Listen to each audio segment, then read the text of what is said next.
Par son incarnation, Jésus est venu dans le monde. Avant de retourner vers son Père le jour d'Ascension, il a promis à ses disciples d'être avec eux tous les jours, jusqu'à la fin du monde. Aujourd'hui encore, la présence de Jésus ressuscité se révèle dans la prière, l'écoute de la parole de Dieu, la rencontre des autres, mais aussi par les sacrements. Il y a 7 sacrements. Le baptême, l'Eucharistie et la confirmation sont les 3 sacrements de l'initiation. Ils ouvrent à la vie de Dieu. Par le baptême, le croyant naît à la vie chrétienne.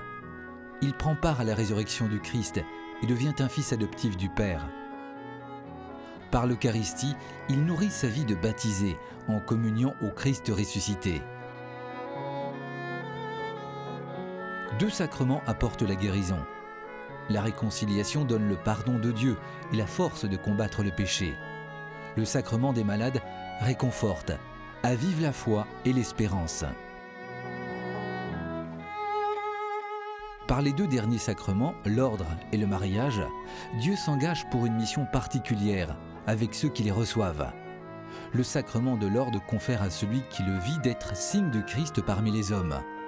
Par le sacrement du mariage, un homme et une femme se donnent totalement l'un à l'autre, et le Christ s'engage à leur côté pour la vie entière. Tous les sacrements trouvent leur source en Jésus mort et ressuscité. Chacun d'eux est donné par le prêtre, ministre du sacrement, en un geste accompagné d'une parole.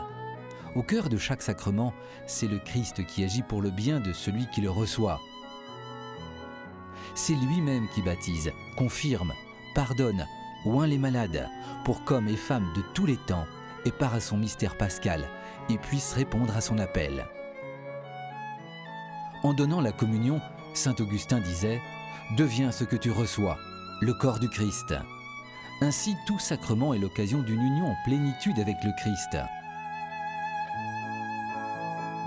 Pour exprimer son intimité joyeuse avec le Christ, saint Paul disait « Ce n'est plus moi qui vis, c'est le Christ qui vit en moi ».